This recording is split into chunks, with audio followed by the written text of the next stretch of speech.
because I understand.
All right, good morning, everybody. Today is Monday, November 3rd, 2014, and this says Before the First Cup with Jules, Zorie, and Lady Pitbull here on UCY.TV. Good morning, ladies. Hi. How are you? Happy Monday. How you doing? All right, I think. I got a few hours of sleep, and it's sunny and crispy cold here, so. Same here. Better than rainy and crispy cold. 45 degrees. Oh, 42. Not too far off. Oh, you beat me. Heat wave coming your way. They got 16 inches of snow in South Carolina. You know, I heard there was snow in South Carolina, but I hadn't looked into it. And 16 inches! I mean, what the hell? Wow, that sucks to be in there, huh? Just like going, there's no snow here. We're way up in Michigan. What the hell? I don't even think there's snow up in the UP. I don't know. I haven't paid that close of attention. This weekend I was very busy cleaning. Oh, good for you. How about you, Dodie? Cold, but blue skies till noon. But yeah, it's 46 here. Wow. So it seems like we're all about the same temperature zone. I know even down south it was in the 40s over the weekend for a low. Yeah, I turned my heater on last night. I mean, I did too. Yep. I usually don't because my little room gets really bakey hot. By this morning, I did wake up all bakey hot, but it felt good at like 4 o'clock in the morning when I was freezing. Yeah, they're saying we're going to get back up into the 80s or 90s the rest of the week, so we'll see. Oh. See, that's bad. We had a record of 80 here last week. What is that? What is that? No. Why is Prepper Chick's music playing? So weird. You know, there's pretty weird stuff going on. Well, I don't know. Enjoy it. Hold on. Let me go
That's okay. Yeah, that was partially my fault. You know what? That reminds me. I should go in. We run Prepper Chick Show runs every weekday, 8 a.m. to 9 a.m. before the show. She's live on Tuesdays, and then the rest of the week we do rebroads, and I do I have a directory for her, and I just pull down like the last couple months worth of her shows, and then put them in there to random replay on the days she's not live. But there is one show, and I believe it's the May 6th show that ran last week too, and something is wrong with the show. And so I get up in the morning, I get my coffee, I sit down. The first thing I do is I always make sure there's no emergency on Skype, and then I go to the chat room to see if anyone's complaining about something, and I see no audio, and it's the same one. So I went in there this morning when they said no audio. Hold on, I'm going to delete that. Bink. And it's weird because the file even shows that it's a full-sized file, but that May 6th file has no audio in it. And so when I got up this morning, it was dead air. So I went in and manually added one to the playlist and sync the time up so it was on the right time, but it was still sitting in this playlist field, and the way automation runs, I think we were ticking here, and there must have been like a cut. I don't know, something might have happened on the back end, but it grabbed the one that was sitting in the playlist and started playing it. So anyway, that was some good coffee music just to make sure you're up and paying attention. Yeah, there are weird things going on though. Like there are. Go ahead. And before the first cup, I cannot type in chat. Yeah, now, I was going to say, it seems to be Firefox, number one. And number two, that's the newest thing this morning. But this weekend, I went upstairs. I had all my work. I have work on 4 different machines now, but I never turn them off because I'm always working on different stuff, different places. Notebook upstairs is night work. So I had all the stuff open and went up there. I'm logged out of everything. I was like, okay, well, sometimes that happens. But I mean, logged out of everything. So I went to start logging back into things, and it told me that, no, my password wasn't right, or no, it would log me in and then log me right back out. I was like, what on earth is going on? I go to Google, into Chrome, and it's fine. It's just in Firefox. But that happened this morning, where I can't type anything in chat at all. Yeah, well, here's the thing, Jules. What I did this morning is that happened to me as well, and then I went into Shali's chat, and it's fine. I can totally do it. It's just that's where I am too. The first cup page. Wow, isn't that weird? It is weird. And then she got in there, and she's like, "Hey, I had the same problem." I'm like, "Check this out." I went into Shali's room, and it's working fine. So, I came here, and mine's working fine now. I went to message Dal in chat this morning because I saw Dal saying that there was no audio and I couldn't type anything. Yeah, just on our page. Same with me. Yeah, Same with me. Weird. And I'm going, what the hell's going on? And so I tried refreshing the page a couple times, and I'm like, screw this. I'm going to somebody else's page, and it worked. It seems to only be affecting us 3 because everyone else seems to be typing fine. Yeah, but are they on the before the first cup page? They got to be on the before the first cup page, which is just my default page that comes up that on the chat. Weird. But now I'm on like Walter's page and it works fine. Wow. Well, I noticed too yesterday. There have been Flash issues, and that chat is Flash. Yeah. But April from the Truther Girls. She messages me yesterday during a show, and she's like, "What's on air right now? It's not my show." I'm like, okay. I come flying out here, and I saw you. Unless maybe that was from last night, Dale, but I thought it was from this morning, from like 8:15. So I come flying out here, and I log in. I'm like, oh no, because Truther Talk and Truth on the Tracks, they're both TT, and I abbreviate Brandon's show TT, and I know she sent me her show this week with TT, and I'm like, did I put the wrong show in? I log in, and it's her show. I'm like, no, I hear Verstein talking. It is your show. She's like, I I don't know. Someone's talking about homeschooling. We didn't do a show about homeschooling. I was like, whoa, that's weird. And then a few minutes later, she's like, oh, never mind. I refreshed. And, that's been happening to me also. Like, if your page is up, and you were listening to something and then you paused, come back 3 days later. It's going to be the show from 3 days later, like it cached it somewhere. Yep.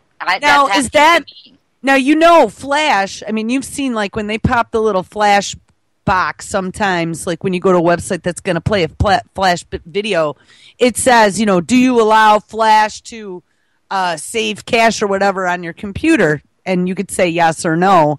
And I'm just wondering, I also wonder, because that always gave them like two-way mic and camera capability like that. Oh. Yeah, I'm wondering we found out 2.5 years ago from a New York Times article, no less, that they were using Flash and Flash upgrades to plant new spyware on your machine. Mm-hmm. So are they working on new crap? Is that what's going on? I wouldn't doubt it. Seems like they're working on taking the whole damn thing down. Yeah. Like the internet in general. I'm not just saying us, but they're attacking everybody. I mean, everyone's getting... Yeah, that's funny, because I just seen this article. I'm afraid of my new TV. Why I'm scared to turn this thing on, and you'd be too. And it says that, like, when you buy these TVs, it says, I bought a new TV, the old one had a good run, but after the volume got stuck on 63, I decided to replace it. I am now the owner of a new smart TV, which promises to deliver streaming multimedia content, games, apps, etc., browsing, and TV. The only problem is that I'm now afraid to use it. You would be too if you read through the 46-page privacy policy. Yeah, well, remember, all these new TVs have the camera and microphones, and Microsoft was going to tap into that for, discovering how many people you had in the living room to make sure you had appropriate licensing for watching a movie. Google was tapping into that to advertise to you real time. So if you and your wife are having issues, all you got to do now is get counseling freaking ads. Yeah. What the hell? I know, the same thing is happening with the smartphones, by the way. It's why my phone, it took me years to go to a smartphone. I had a dumb phone up until about, a year and a half ago, and that was because my battery wouldn't charge anymore. I had already purchased multiple third-party batteries, and I think the phone was just done for, or, maybe they made it done for, because it had been, like, way past my time to upgrade. But I finally had to upgrade, couldn't do anything less than, I want a basic internet and text. So I bit the bullet. But now if you look at the new smartphones compared to this from a year and a half or 2 years ago, I was told by two of my friends that have the iPhone, you can't even pull the battery out of that stuff. Nope, you can't. So 24/7 tracking, at least before you could yank your battery and, stick it under a mattress or something and hope no one hears you. Yeah, I still have the dumb phone. I'm sorry. I still have the dumb phone. All I can do is call, receive for calls, and text. Period. Yeah, and text is the 123, 123 on each of the letters. Oh, that was horrible. But I don't text. In fact, I don't even use my cell phone unless I'm really going to be gone away from the house for hours. So it usually just sits over in the corner. Yeah, I have a couple. Well, not anymore, really, but I did. I had a couple friends who used to text all the time, and I was like, "What is texting?" Hey, by the way, never mind. Hold on. We have a guest who was waiting, and now said they'll be right back. We'll have a guest in a few minutes. Somebody is off today, and so we are going to be graced with their good graces, which is pretty awesome. I'm excited. I think I know who it is. I totally know who it is. Maybe. But so I just tried to text. You guys were talking about texting. I just tried to post in the Solvener event, and it wouldn't let me do it. And now I'm back to Shali's page, and it's letting me post in the chat room. It's weird. I don't know what. But the thing is, Dahl just went to the Before the First Cup, and he said it works fine in there for him. So yeah, it works fine for everybody but us three, it seems. three. I don't know. Uh-oh. Well, you know what, though? I mean, we all connect via Skype call. I don't know. I just think that there are some strange things going on. And here's the thing. Nobody's doing anything wrong. That's what pisses me off so bad. Yes. It's like, just to have some, and who the hell knows? It's probably some grossy pervert who's sitting there getting on, you know, enjoying all of our private conversations we have with people. It just really pisses me off. You should give them something to listen to then. Get yourself a chat buddy, like I told you, and send them 500,000 chat messages. About just anything at random. Well, yeah. Like, you know, sit around one night, have some beers, be all drunk and obnoxious. The next night, you know, and just chat endlessly. I feel like I'm doing my part. Yeah. Awesome. Flooding the pipes. Flooding the pipes. I'll put a new warning out. Do not listen. You will go crazy. Well, years ago, I don't know. I probably don't want to talk about this on air, but let's put it this way. Years ago, there were things going on, and my mother just used to snicker quietly and evilly as I was 14 talking on the phone endlessly to my friends about boys. She's like, go, Jules, keep talking. Keep talking on the phone. The black van at the end of the street will eventually get bored. Right. That's awesome. You learned that from an early age. Yes, I did. All right, hold on. We got special guests. I don't know what we're going to talk about today. Who and cares? honestly, it's Monday, so who You know knows? what? I love this UV air filter. Oh me my too. god. Oh, you guys both got them. And my roommate. Oh, love yeah. it. Actually, I cranked mine up to like 1,600 yesterday. And, Oh man. breathed in front of it, and it was good. I And it know. cleans your whole room. I mean, we Yeah. noticed it. My friends, when they came over, they went, "Wow, where's all the smoke from the cigarettes and stuff?" And Hello? it's great. Hey, Mr. Turbeville joins us for a happy Monday morning. Good morning. Hey guys, how are you? Good Hey, morning. Brandon. How are you? Oh, I'm just trying to get the day started. Right on. So, you're off today, huh? Is it a holiday? It's sort of a holiday, you know. Tomorrow is voting day, so I guess that's a holiday here, Oh. right? Really? I'm Hey, being did you get sarcastic. snow? South Carolina did get snow. They not in my part, but they got snow up in the northwestern part, and even down to the mid part of the state, like 2 inches, which is pretty big here. It's enough to shut down highways and give kids a day off school. It's just cold 2 where I'm at. inches. Where are you? South Carolina. Oh.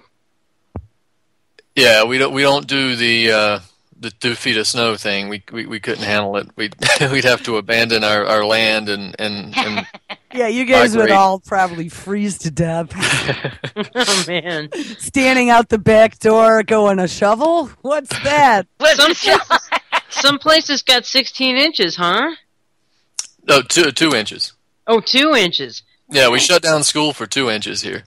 Oh, right. But I mean, some parts of South Carolina got up to 16 inches, right? Like in the higher elevations. That's what I heard. I didn't know about that. I was like, 16 inches? That's crazy. I mean, I think it was like the Weather Channel. But I Well, saw that. once it hits 2 inches here, we don't really pay attention anymore because it's already the apocalypse. It can't get. Right. Oh, That's what happened in Georgia last year. Remember the crazy crap that was going on there last year because it snowed? Oh, my God. Yeah, their idiot governor had a lot to do with that crisis too. Yeah, I bet. So, Oh, my God. thank God for Georgia. Sometimes we can make the news, and it's not always the worst reporting in the country. Right? As long as Georgia's there, there's always somebody that does something dumber than our politicians. Georgia wins. So, Oh, man. Do you? I don't know what topics you want to talk about today, or if you just wanted to come hang out with us for a Monday. But are you at liberty to speak about where you were last week, or no? Well, yeah, I was in England, and now that you bring it up, I was in England. I attended the David Icke talk that he gave in Wembley. Way. That's awesome. It's apparently one of the last talks that he was going to give. So I'm glad I was able to go. And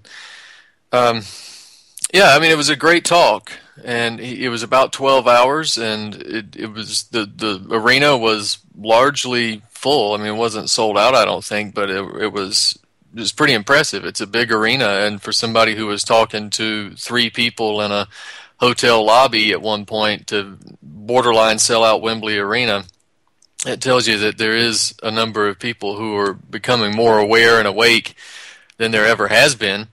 So you said one of his last, is he giving up public speaking?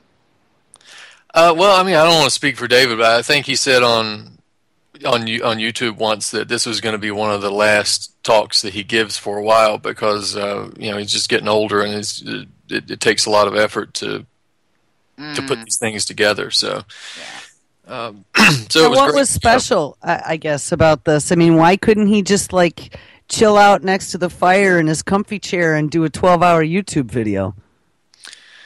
Well, I guess it's just not the same. I mean, the energy in the place was quite impressive, to be honest. I mean, there's a lot of good people there, and David's a very powerful speaker. So I think a lot of people left feeling a lot better than they did when they came in. Oh, good. That's awesome. That's what it's about, though, right? I mean, because the energy in that place, like, collectively must have been, mind-blowing. I think it's something that should continue. I mean, you can't throw it all on David, but, I think these people should start to come together for these types of things more often. And I do have to express some frustration, and it's not just about, this conference or anything, but in any kind of conference in the alternative media community, you see people coming to events, whether it's a political rally or an alternative media presentation or something, and they go to watch these things, and they realize that they're in a very unique, tiny minority of people to begin with, activists, and then activists who realize, maybe that chemtrails exist, is you're an even smaller minority.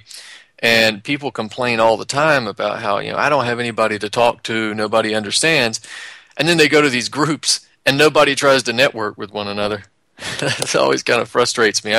I went to a Ron Paul rally one time to see what that was like, and this was a room full of people, and Ron Paul himself stood up and told everybody, you're going to find allies in this room and people that you can work together with in this room, so don't bum rush the stage and try to shake my hand. You should be contacting one another and exchanging emails and phone numbers. So he talked, and after he finished talking, what happened was everybody in the room bum rushed the stage to shake his hand, and nobody exchanged contact information.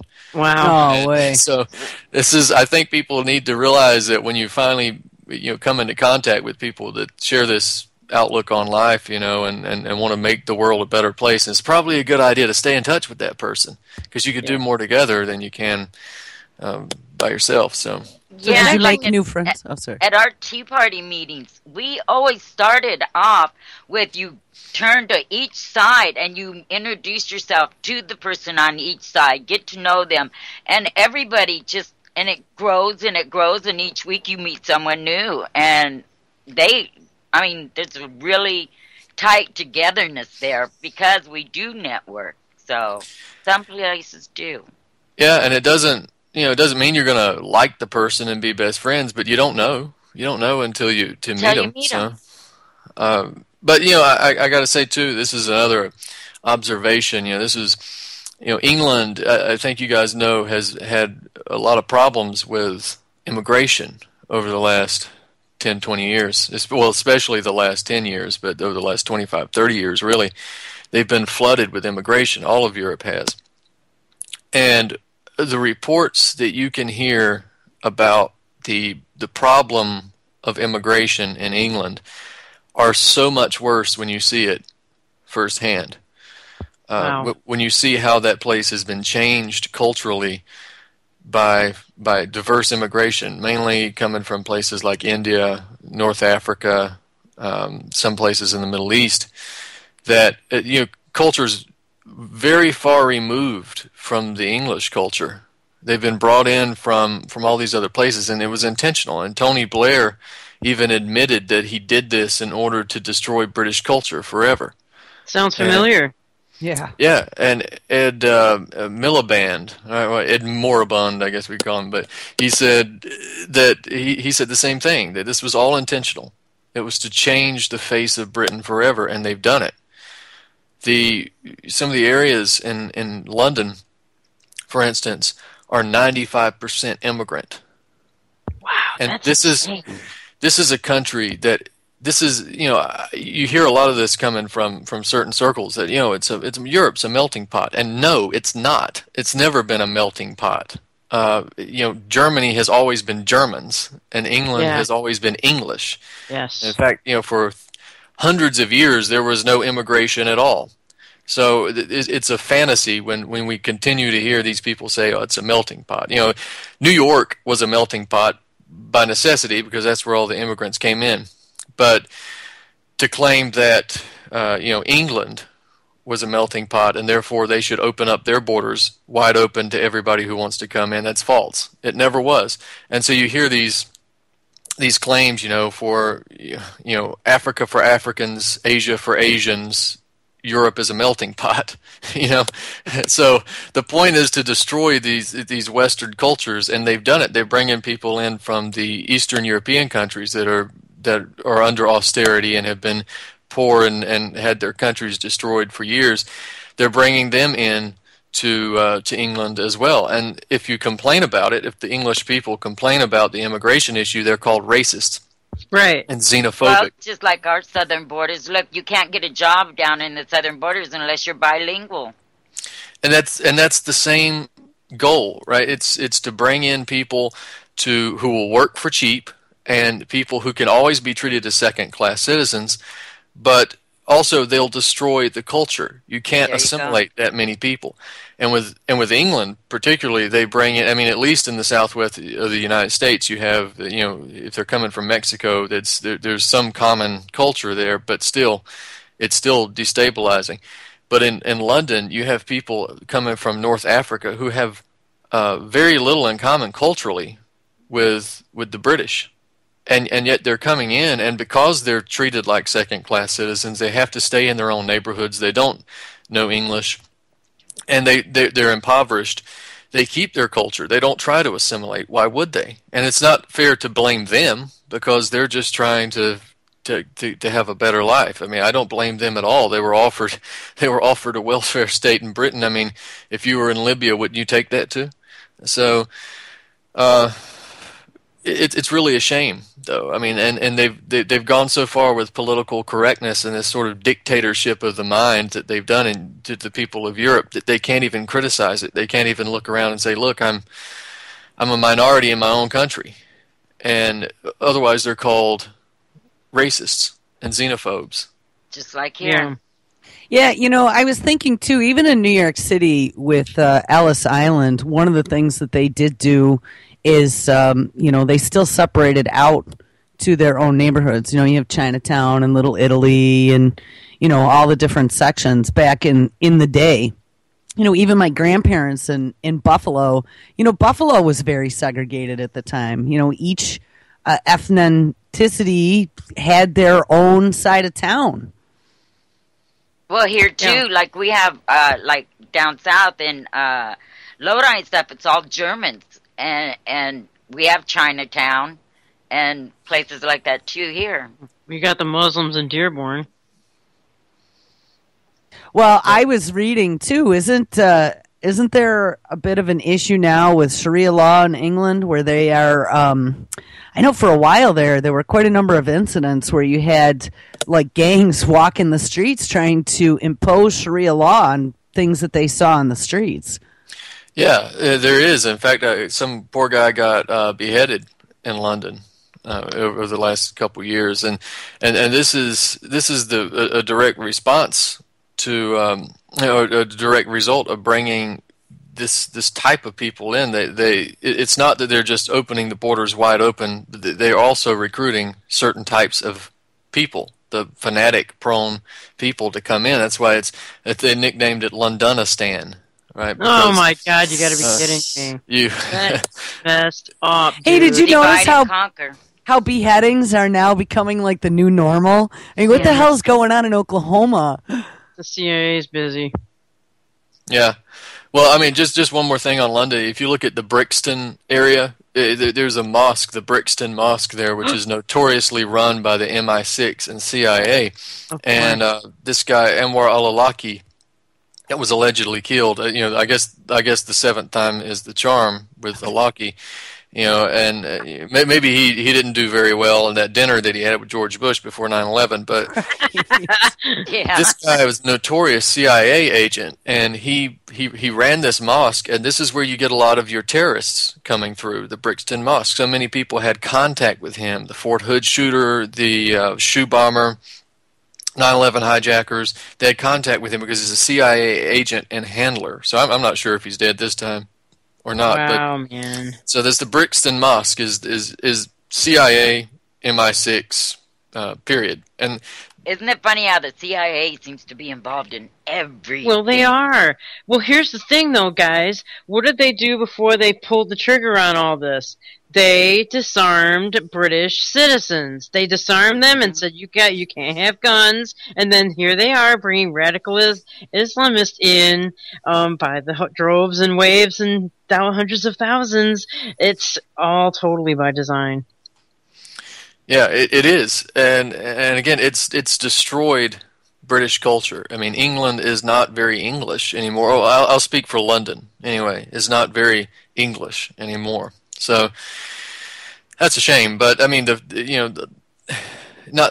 not saying that the immigrants themselves are bad. I mean, there are a lot of them that are very nice, and it's the same way over here. A lot of them are very good people, but you can't allow this to continue if you want to have a stable. They're also allowing the bad people to flourish, though. I mean, we know about all the prisoners and murderers and rapists that they've released here, on the southern border. They just release them right back in here. And, I mean, that's par for the course. They're doing the same thing here. Yeah, and that's and it's by design. It's absolutely by design. Right. Don't take any pride in your country or your nationality. No, well, some people can, I guess, but some people are more equal than others. But in terms of terrorism, I have to say I think I've contributed some small amount to this question of John McCain and his terrorist friends. Yeah, he's intimate with them. Well, didn't you do a story? You did a pretty good story on that. Yeah, and the New York Times has actually responded. I don't know if they were responding to my story or stories from somebody else, but they actually tried to do a debunking campaign against this question that John McCain was meeting with terrorists. And if anybody doubts that John McCain was meeting with terrorists, then I've got an article. I've got the pictures up on my website. I mean, and there's a video of it. Yeah. Well, yeah, I remember when it happened because it was Memorial Day. And I saw the news clip came through, and I'm like, what the hell kind of patriotic person is this? You played it, I think. Yeah, especially being a POW, going over and chumming around with terrorists on Memorial Day. In Syria. Yeah. Well, sucking beers or whatever the hell they were doing. Just drinking beers. The whole POW thing, I think that was...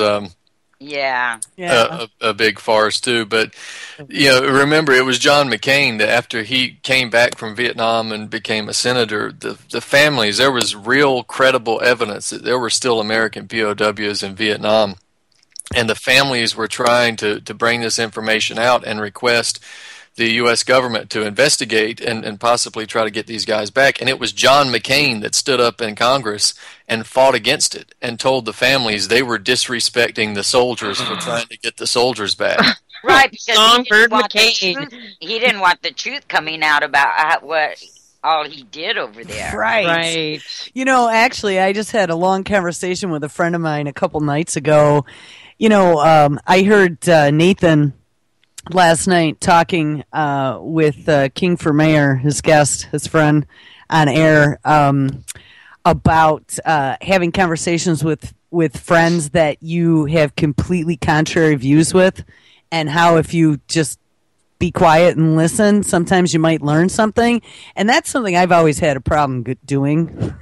If you guys haven't noticed that, like just being quiet and listening, and then changing my mind about things, because it's very hard for me. Once I have an idea in my head, I'm stuck there. But that I have a friend who talks more than me and has done more research and is just as anal about having resources for everything to point to. And I have had my mind changed quite a number of times over the last few years. But one of them, like the Vietnam War, even having grown up in the 70s and watching Walter Cronkite, and, you know, they do the stock canned footage nightly on the nightly news.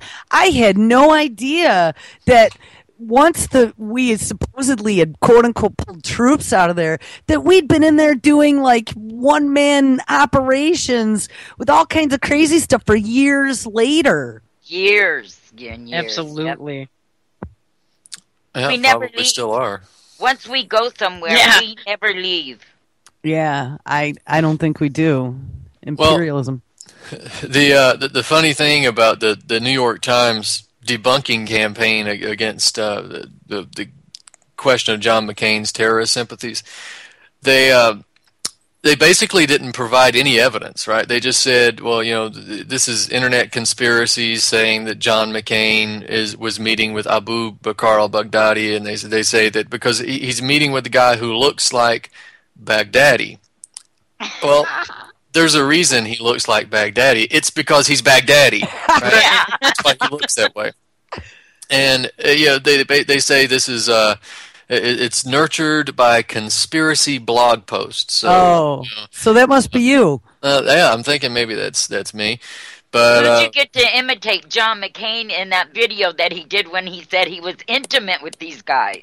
Yeah. Apparently conspiracy blog posts are getting very sophisticated with their technologies that they can just create these videos. Right? We're almost as good as ISIS now. So, you know, they basically say that, you know, this guy looks like Baghdadi, but he's not. And then the only source that they can provide, that the Times can provide, is John McCain's like chief of staff. Right? He says that no, it's not Baghdadi, it's somebody else.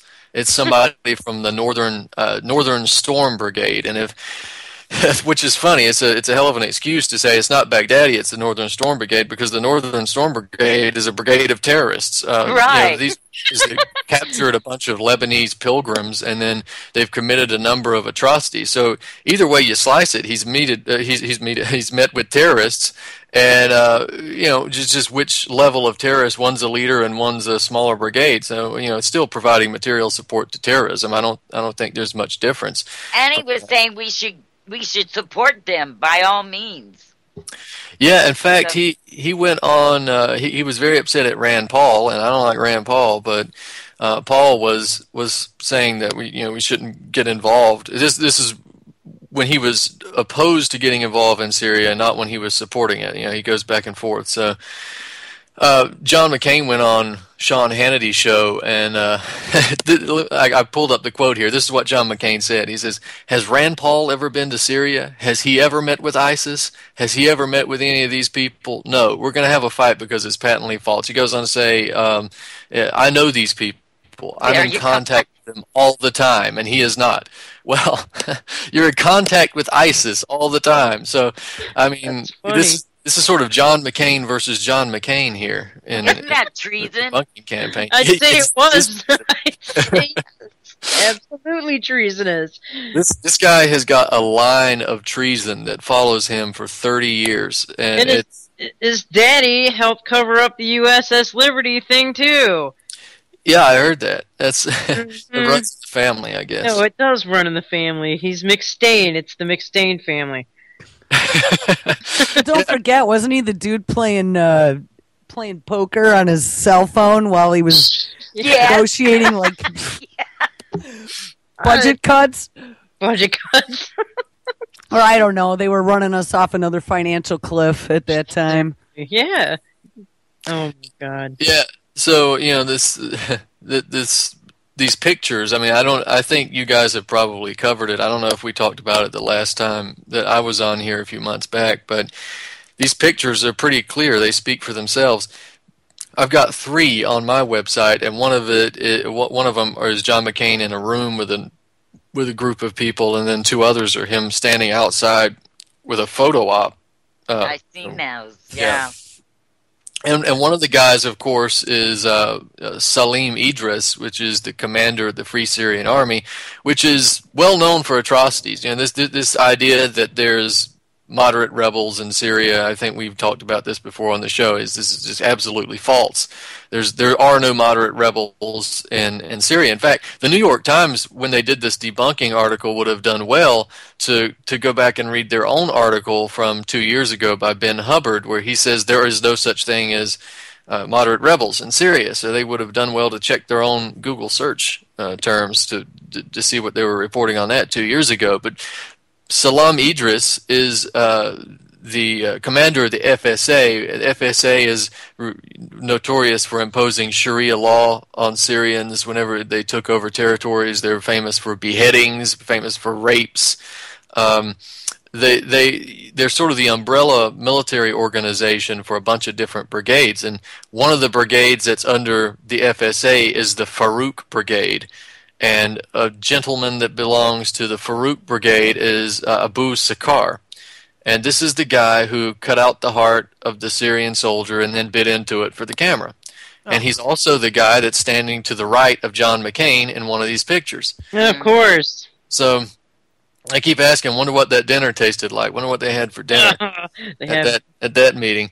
And then, of course, we've got Baghdadi, the leader of ISIS. He's right there with John McCain in 3 different pictures. And New York Times says he's just a guy that looks like Baghdadi. Well, I mean, you have a look. It's Baghdadi. And so, it speaks for itself there. You can pull them up on my website and have a look at it for yourself. Well, yeah, even if they say it's photo op, you have it out of John McCain's mouth that he's intimate with these guys. Right. Right.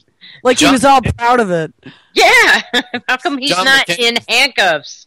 He went to Libya. Remember, just put Syria aside for a second. He went to Libya and hung out with Abu Belhaj, who was the commander of the Libyan Islamic Fighting Group, which was Al-Qaeda. And he did this in Libya. So, again, not getting out of this one, John. I mean, there's a whole trail here of videos and photographs and statements. I mean, imagine if I had gone on Sean Hannity's show and said I'm in contact with ISIS all the time, and you'd be behind bars. Yeah, NSA would be finding you pretty quick. So this is just open, blatant terrorist supporting here. John McCain is a member, or actually the chair of the IRI, the International Republican Institute, which is a color revolution and destabilization organization that's run by the National Endowment for Democracy. And so it's well known to be involved in places like Ukraine. It's sort of the Republican wing of the NED. There's the NDI, which is the Democratic wing, the National Democratic Institute. And they're involved in color revolutions in Europe and in the Middle East, well, around the world, really. Interesting. And who's poised now to take both the House and the Senate? Yeah, the Republic. It won't make any difference, but no, it's not going to make any difference with like McStain involved with his little thing that you're talking about. But it's just going to put them into over the top here, and we know where this is all going. Yeah, so there's a couple of other things that I could talk about with Syria just briefly since we're on that topic. The idea of a buffer zone. Again, we talked about this when I was on the show a few months ago. The desire of NATO to create a buffer zone in Syria. It's just come to the forefront yet again, and Turkey has stated that it's openly stated that it wants a buffer zone, which means a no-fly zone. And in order to have a no-fly zone, you have to bomb air defense capabilities, right? So if you have a no-fly zone in Syria, you're going to have a bombing campaign against the Syrian air defenses. Now with ISIS, these guys have to be either the dumbest terrorists on the face of the earth, the most unlucky, poor group of guys in the world, or they're run by the CIA. Because remember when the Americans wanted a bombing campaign in Syria, James Foley was conveniently beheaded as the discussion was being had, right? James Foley, the American journalist, was beheaded. And the British were going to jump right along with us, as they always do, and engage in bombing in Syria as well, but the British public were not interested, so there was some pressure on the British government. And then what happened? Alan Henning, the British journalist, is beheaded. Right? Now the British are on board. But the French aren't. The French don't want to get involved. So what happens immediately after the French say we don't want to get involved? A Frenchman is beheaded in Syria by ISIS. So very, very convenient, right? Then the United States wants to engage in bombing in Syria, but they're afraid of the Syrian air defenses. They're worried about Assad's capabilities, particularly in the eastern part of the country. What happens? But ISIS overtakes the Raqqa or the Taqba Air Force Base in Raqqa, Syria, and eliminates Syria's air defenses, making the eastern part of Syria undefended by the anti-aircraft missiles that Syria possesses. Well, that's convenient yet again, isn't it? Now, when they call for a no-fly zone, they're calling for a no-fly zone, and even some Congress critters and even some average people who pay attention are thinking, wait a minute, why do we need a no-fly zone? ISIS doesn't have an air force. Only Assad has an air force, and he's fighting ISIS. Well, what does ISIS do? They get an air force. Yeah, I was just going to say that. They have at least 3 bombers now, I've seen, right? Yeah, allegedly. Allegedly, these guys are flying bombers. They haven't used them, and I don't really think that they even have them. But this is the propaganda that's coming out, is that now they've got an air force, and this is the most are these guys of the Wile E. Coyote version of what are they getting, Acme versions of weapons or something?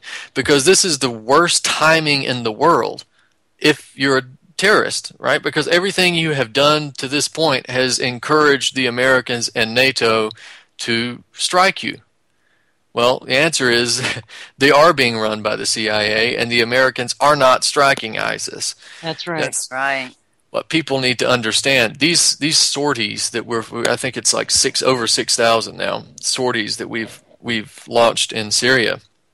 They've been striking Syrian oil refineries, not ISIS oil refineries. And the reason you know that is because ISIS doesn't have any oil refineries. They all belong to the Syrian government. Now, ISIS has taken over smaller oil refineries, and obviously they've been able to extract some of this oil and probably sell a little bit of it on the black market, but not to the level that the U.S. Is claiming. The U.S. is claiming that they're making $2 million a day selling oil on the black market. So we're supposed to believe that ISIS has taken over these oil refineries and have managed to extract the oil, refine it, ship it, sell it, procure the money, and all this is done under the nose of the most sophisticated spy network and sophisticated military on the face of the earth. I don't think so. And the news story is that ISIS is extracting this oil and selling it to Assad. The story is that they are that Bashar al-Assad is attempting, or that he's buying oil from ISIS. So let's get this straight. Bashar al-Assad is fighting ISIS, but he's also buying oil from ISIS, which supports ISIS, so that he can use that oil to fight ISIS. That's preposterous. So again, $2 million a day. I guess they had to have a cover story for why ISIS is so heavily funded, right? Because originally it was Twitter funding. They were getting Twitter donations. The NSA can shut Facebook pages down of activists, of individuals that, the NSA can censor nudity, but or Facebook can censor nudity and Twitter can censor nudity, but it can't censor terrorism. We can shut down Facebook and Twitter pages, and we can shut down web pages who post things that they don't particularly like in the NSA. But if it's $10 million for a terrorist organization, it just can't seem to be able to do anything about it. I mean, these guys must have their websites hardened or something to where the NSA can't get them. Maybe it's encrypted. I don't know. But NSA just can't stop terrorist websites. They just post up websites left and right. Well, remember, too, it's ISIS all this... like us on Facebook, right? So it's all this online self-radicalization that we're fighting now, too, right? For all the American teens. Yeah, exactly. It's not that they get brainwashed or anything, but this is the story, right? People are making millions of dollars a day on Twitter donations. Well, then that became somewhat unbelievable. So now I guess they're oil companies now. ISIS has their own oil company, so that means they can net some more, a few more millions of dollars per day, and it's somewhat believable, even though they're supposed to be selling it to the guy who's trying to destroy them. But never mind on that. So the oil refineries that are being bombed, remember there was one about a month or so ago in Deir el-Zor, and they bombed the Deir el-Zor oil refineries. And this was, shown in the mainstream media as, oh, look, the United States is finally bombing ISIS in Syria. Well, what they did was they bombed an oil refinery that Assad was just about to retake. Deir el-Zor, if you were following the details of the Syrian situation, you would have known that the Assad government was poised to retake the whole region. They had just cut off the death squads from 3 different locations. They blew up a bridge to cut off their area of escape. And so the death squads were surrounded. They were about to be shooting fish in a barrel. And immediately, as soon as the Assad government was poised to take over it, now the oil refineries are blown up. So now he's got nothing to retake. And this is what you're seeing all across the country. Remember, other airstrikes in the northern part of the country not only landed on Syrian oil refineries, but they landed on grain silos and grain storage facilities. So that does a lot to help the Syrian people, doesn't it? That wasn't going to ISIS. Now the Syrian people are starving. Now the Syrian people don't have oil and gas for heating, or the Syrian government doesn't have it for the military or to sell it to make money and fund the military. All of this stuff is presented as bombing ISIS, but ISIS, if they've been injured in the bombs, I think it's only as a mistake, because I haven't seen any evidence that the U.S. is actually targeting ISIS. Kobani, I haven't seen any evidence that they're targeting ISIS. In fact, the only thing it's done has increased ISIS's strategies and battle strength in Kobani. Remember, the Kurds had fought the ISIS fighters back to some degree in the city. The U.S. begins bombing Kobani, and suddenly ISIS becomes stronger. In fact, there was that accident that the U.S. accidentally dropped a big shipment of arms that accidentally landed on ISIS. Yeah, I read that story. Well, yeah, and I actually had seen something that said that they then posted a sarcastic thank you note to the U.S. after they recorded themselves opening the airdrop shipment of all the weapons we dropped for the Kurds. Yeah, and that was funny. That was unnecessary, though, because they could have just passed that note on to John McCain, and he would have... There you go. Should have said thank you, Johnny, with a few X's and O's. Then kisses! So, yeah, this is... what you're seeing around Kobane now is the fruits of Erdogan's stupidity in Turkey, because he wanted to play ball with Obama. I think there's some information that suggests that he was promised greater territory, like he would be the new Ottoman Empire if he went along with the destabilization of Syria.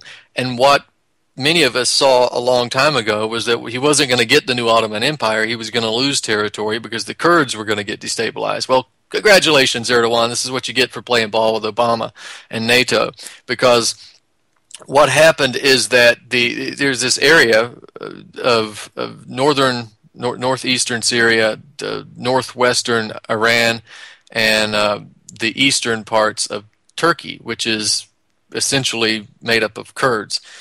These are sort of a Persian people, and because it's the borderlines were drawn up by the British years ago, all of this was neglected. So now they're part of 3 different countries where they used to largely be part of one. They want a Kurdistan, and the Syrian Kurds, I would say, were less militant than the Iraqi Kurds and the Turkish Kurds. But Erdogan just reached a peace deal with the Kurds a number of years ago, because there had been intense fighting for many years over their independence. Well, he just reached a peace deal, and now he wants to play along with NATO and Obama.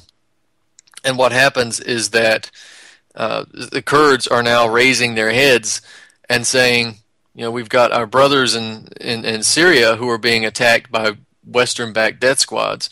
We've got our brothers in Iraq who've been attacked by death squads and the Americans. And, Erdogan has attacked us for decades.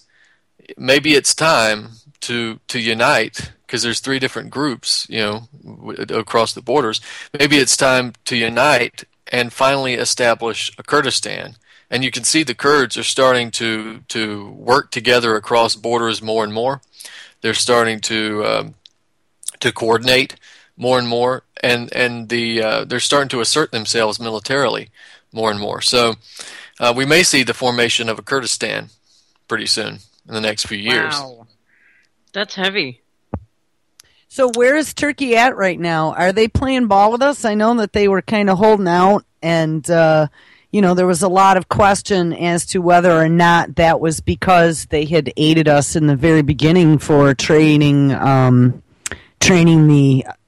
the rebels who turned into ISIS, funneling them down with weapons into Syria. I mean, did Turkey get on the ball with us or no? I haven't seen anything much about them lately. Yeah, they were fully on board with this. I mean, again, now ISIS, they didn't turn into ISIS. They were always ISIS. They just, the names were changed, right? But they were always ISIS.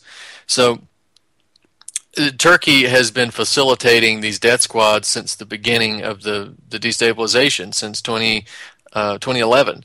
They were providing the death squads with routes to go in from southern Turkey into northern Syria, and from there they went into Iraq as well. So years ago, well, about a year ago, there was a report in European media, I think it was in Der Spiegel, German media, and a couple of others, where there were tens of thousands of death squad fighters who were being trained in Jordan.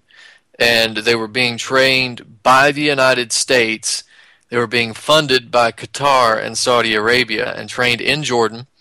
And they were brought into Turkey. And from Turkey, they were brought in across the southern border of Turkey into northern Syria under air cover of the Israelis. So it's a team effort. But yeah, Turkey's played along well with the United States since at least 2011, and they're continuing to do that. But you can see that they're getting cold feet because Erdogan's starting to realize that this is not working to his benefit. They brought all these terrorists in, and now the Kurds are starting to reassert themselves. Remember, now Erdogan will not allow the Turkish Kurds to cross the border into Syria. He's allowed the Iraqi Kurds to come from Iraq into Turkey and then into Syria, but he won't allow the Turkish Kurds to go into Syria. And in fact, the Turkish Kurds they staged a number of protests where a number of them were killed by Turkish forces. He's apparently getting cold feet and worried about the Turkish Kurds and their potential to join a rebellion or to restart the rebellion and establish Kurdistan from territory of Turkey. Well, that would suck for Turkey, wouldn't it? Well, at this point,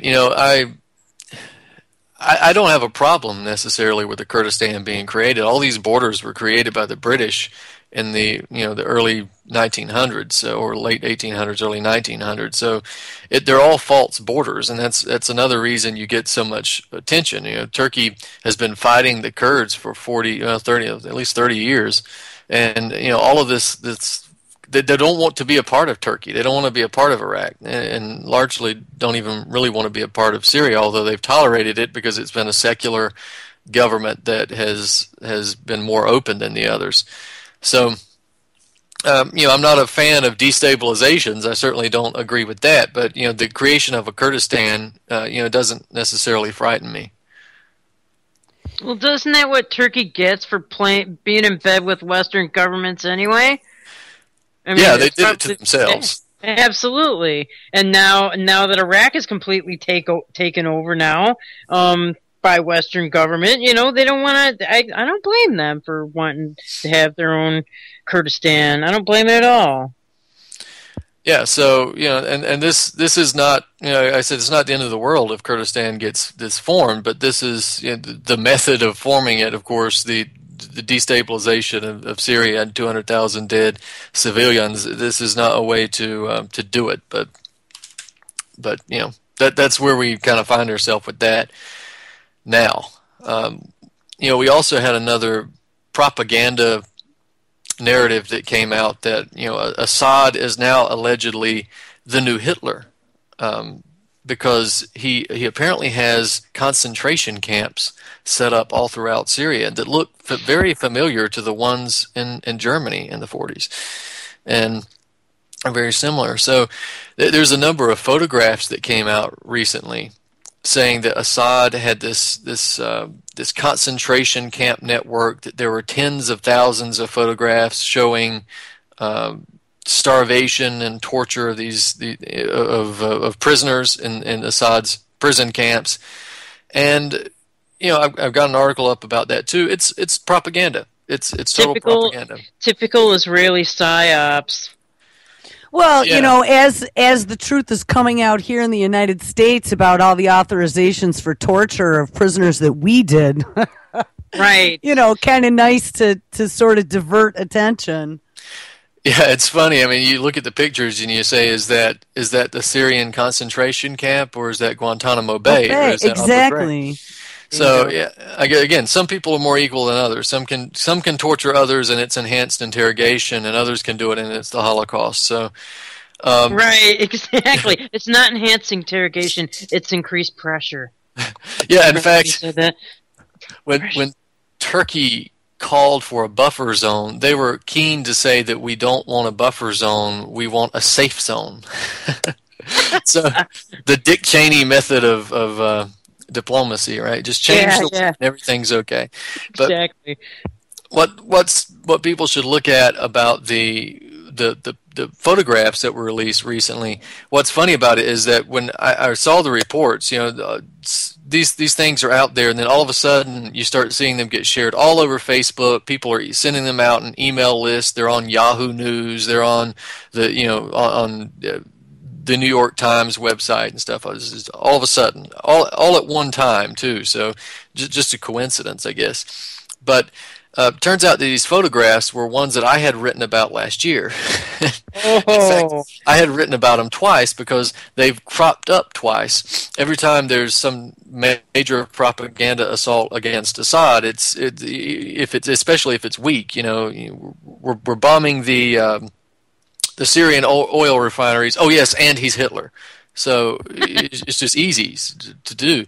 So I mean, there's a number of problems with these photographs, if anybody's seen them, right? One of the problems with it is that these reviews of the photographs that have determined that they're real and all that kind of stuff is funded by Qatar. And Qatar, is one of the biggest supporters of death squad fighters in Syria. So I would say that's a bit of a conflict of interest.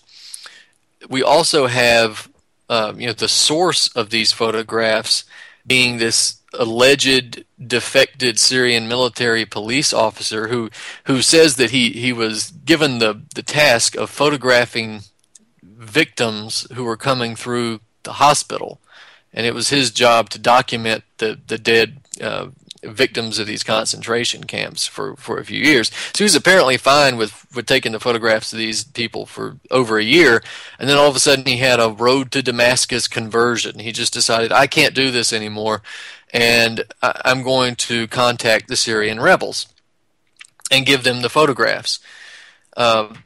Don't know why he thought that giving them the photographs would help overthrow Assad, but he claims that this is the way he was thinking, and also note that the Syrian rebels are people who've raped, beheaded, they've hung children, they've committed cannibalism and all that kind of stuff. So this is the guy. This is the group of people that this guy wants to align himself with. I don't like Assad, so I want to hang out with the cannibals, the rapists, the child killers, and that sort of thing. So that should tell you about his outlook on life. And also, again, this guy's a Syrian police officer. He's a defector. This is the activists say school of journalism, right? Anytime you hear activists say in the mainstream media, that means death squad say. So, bear that in mind. His name, I didn't mention his name, it's Caesar. He goes by a code name. It's Caesar. And I would imagine there's some relevance to that. CIA code name? Yeah, I mean, he spoke in front of Congress, right? And he gives all this information. This reminds me a lot of Curveball. Remember Curveball, where he said that there was weapons of mass destruction in Iraq, which we're still waiting on. So that this is just another code name that's coming up in the media, and this has happened. How many times has this happened? Right, where we've seen claims that Assad has committed crimes against humanity. We've seen the Hula massacre, where he was allegedly, he had shelled all of these villagers. Then we had the Ghouta chemical weapons attacks, where he allegedly gassed them. And it turns out in both of those situations, it was the death squads that did it. There's been no evidence that Assad has committed atrocity or intentional crimes against humanity or intentionally killed civilians in Syria. There is actually a possibility that these photographs of these dead, starving people could have been victims of the death squads themselves, or it could have been the death squads, actually, or a mix of the two. So that's something to bear in mind. And the photographs, the first time when they were released, when I saw them the first time, they were released just 2 days before the Geneva II peace conference, when they were meeting on Syria. And this time they happened to be released right as the United States was considering a buffer zone. So how convenient. Yeah, and then there's just one other thing that you got to mention about these photographs. This Caesar codename guy, when he was brought to the United States, that whole trip had been facilitated by the Coalition for a Democratic Syria. Ooh. Yeah, and that was conveniently run by the NDI, the National Democratic Institute, which is a subsidiary of the National Endowment for Democracy, and it works with U.S. aid, which is color revolution destabilization organizations. So, John McCain. Yeah, well, John McCain's IRI, but it's the same network, right? Right. I don't know who's the head of the NDI right now, but doesn't matter because it's all the same network. Yeah, NED, USAID, all the same thing.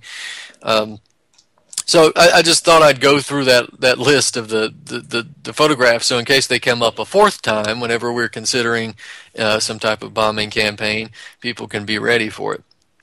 Well, two things I wanted to bring up. Speaking about bombing campaign, I caught last night just before I crashed out that I guess Canada now has gotten into bombing ISIS as of this past weekend. I don't know if you saw that. Oh, have they? I guess that's a response to the shootings, right? Well, that's what I was thinking. Like, all of a sudden we have these shootings up in Ottawa. They declare it terrorism, and now Canadian jets are bombing ISIS.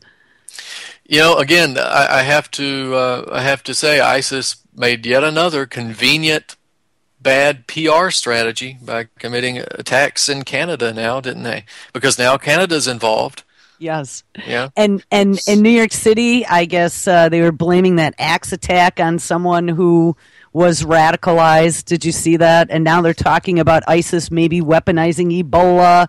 I mean, honestly, if I created an ISIS playlist that auto pulls anything with ISIS or ISIL in the title into a playlist, and I'm sure you've seen it. I posted a link in chat. It's on Pigmy News. But as you scroll down through here, I mean, it really is getting to the point of being ludicrous. You know, where they're self-radicalizing teens. We have all these now ISIS brides, right? We're going to blame ISIS for Ebola, you know, potentially using that as bioterror. They're using chemical weapons. Did you see that now? They're accusing ISIS of dropping chemical weapons on people. Axe attacks. There was just another axe attack in D.C. over the weekend, so I'm waiting to see if somehow they link him to ISIS as well. Well, you know, what's funny about the chemical weapons, ISIS used chemical weapons in Iraq a couple of weeks ago. They used them in Balad, Iraq.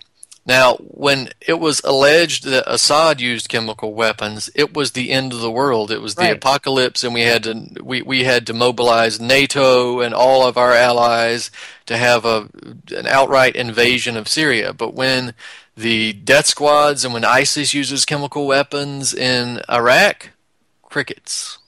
Yeah. And, you know, we had actually played a clip one time. You probably remember this, Wendy, because I know you commented on it, where they were talking about, and this was maybe 4 or 5 months ago, they were talking about ISIS having the capabilities of dropping chemical weapons, and they had said that they were manufacturing them in Iraq. Right. Well, there's this recent attempt to pretend that we actually did find the chemical weapon, the weapons of mass destruction in Iraq. I guess you guys heard about that. Well, no, that was in that clip because we stopped and I was like, wait a second. They actually said it was Saddam Hussein's former chemical weapons factory. And I'm like, wait, when did they find that? Well, I guess there were no weapons of mass destruction. They say they found them, but they covered it up because they found that they were our chemical weapons that they were that were stored there. And they probably were. If they well, did. You know, organizations. I think the New York Times was one of them. Were trying to say, you know, George Bush was right. There were weapons of mass destruction. No, remember George Bush claimed that they had restarted their weapons of mass destruction. We knew they had chemical weapons. That was not the issue. That was not why the United States allegedly went into Iraq. It was not that they had chemical weapons, because we knew that. We gave them chemical weapons.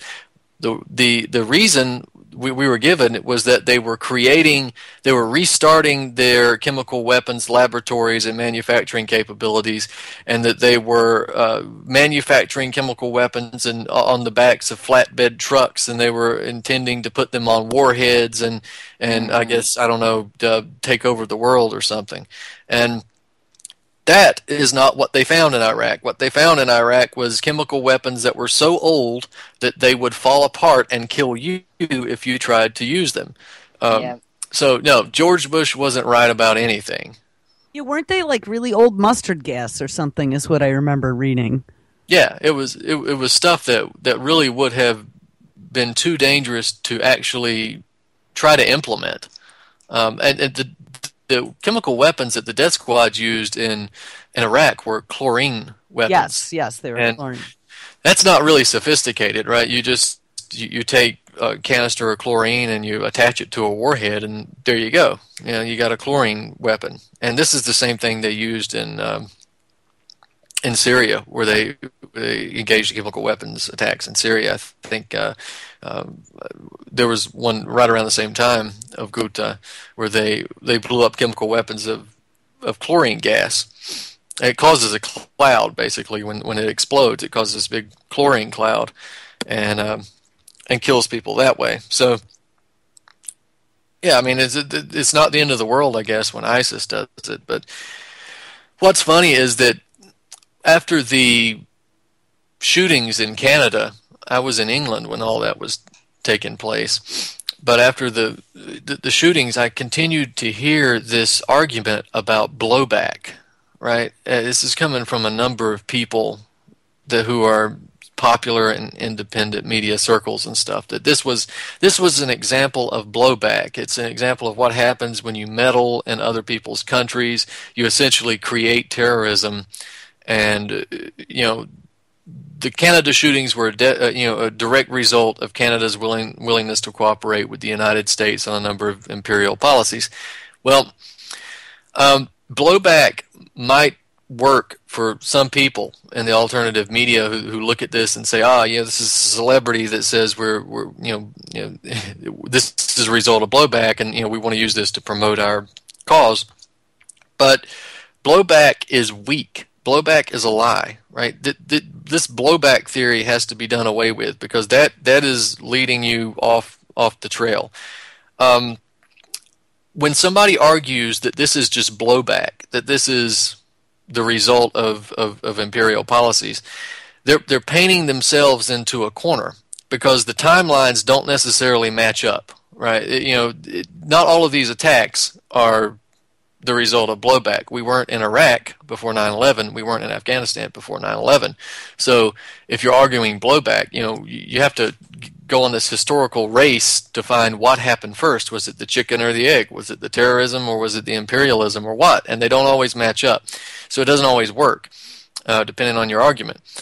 And you're also, in terms of your solutions, those are very weak solutions, right? If it's just blowback, then your answer is to pull out of the Middle East and cower for a while and hope that they stop being so pissed off. It's to pull back and be weak, and hopefully there's a cooling off period where the terrorist attacks go down, and then maybe we can get along.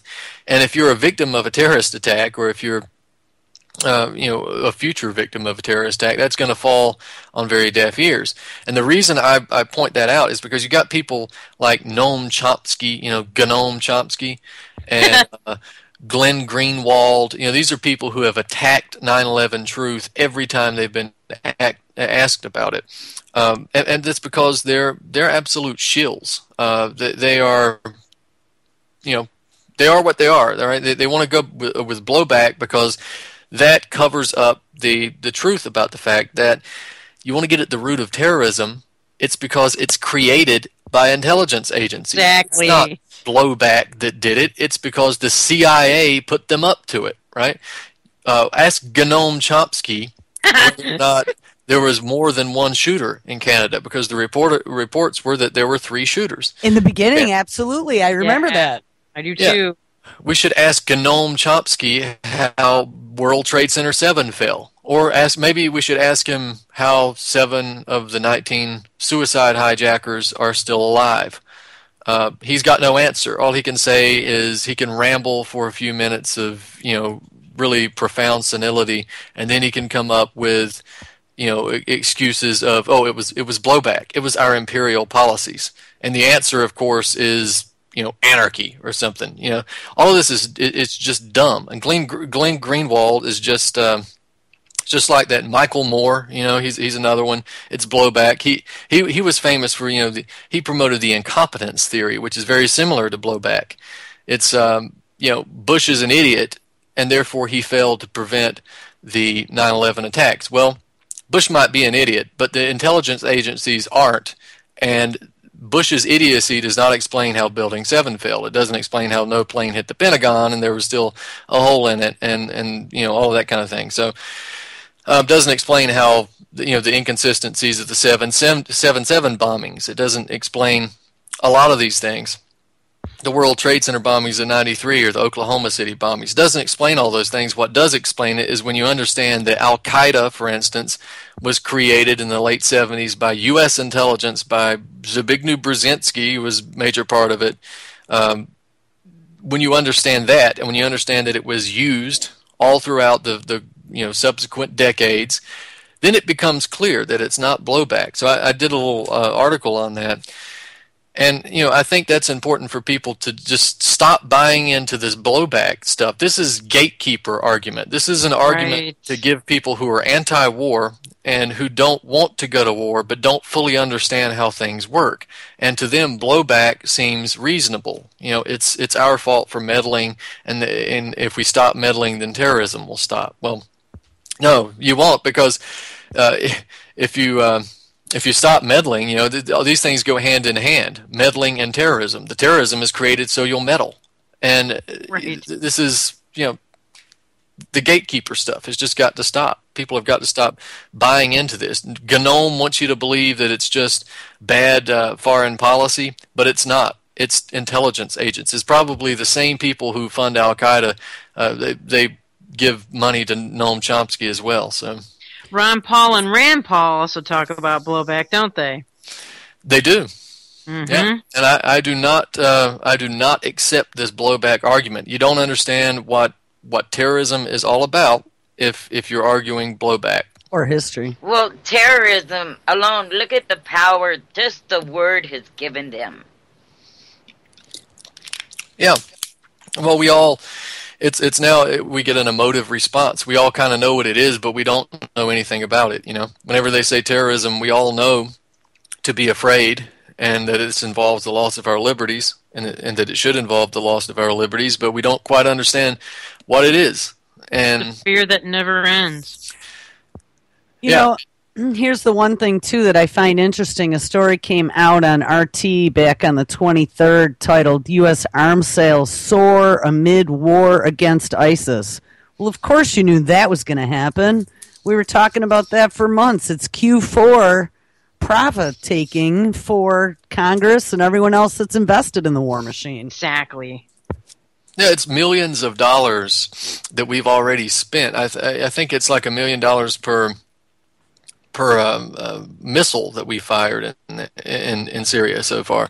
It's nice work if you can get it. If you can get perpetual war, and you can be the manufacturer of the tools of that war, then you're set. If anybody wants to know how to make money in the stock market, then you can just do just like Michael Moore, and you can invest in military-industrial complex companies, and then make documentaries criticizing the military-industrial complex. Right, and make money out of both sides and both parts of his butt. which is a lot of space, apparently, if you look at Michael Moore. Wow. So yeah, I guess we should talk about the Ebola thing too. I wanted to ask you, since you went international, did you fly out of New York? Where'd you fly? I flew out of Charlotte, North Carolina. So did they have Ebola screenings there as you were leaving? Good question. I was asked if I had traveled to Africa. And you said, not recently. Yeah, I said, no, I haven't traveled to Africa. I guess they could have looked at the boarding pass and the passport and figured that out. But that was all the screening. Did TSA have an N95 or an M100 mask on? No, there were no masks. It was the normal police state. It was the non-biohazard police state. So everybody was. I'm sure they were not changing their blue gloves and not sterilizing the place where you put your bare feet that 10,000 people have walked on. They didn't. Okay. No, they didn't do any of that stuff.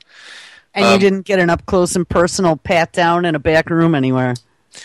No, and I'll tell you what, the experience with the British was a bit different than the Americans. The American security personnel are by far the worst.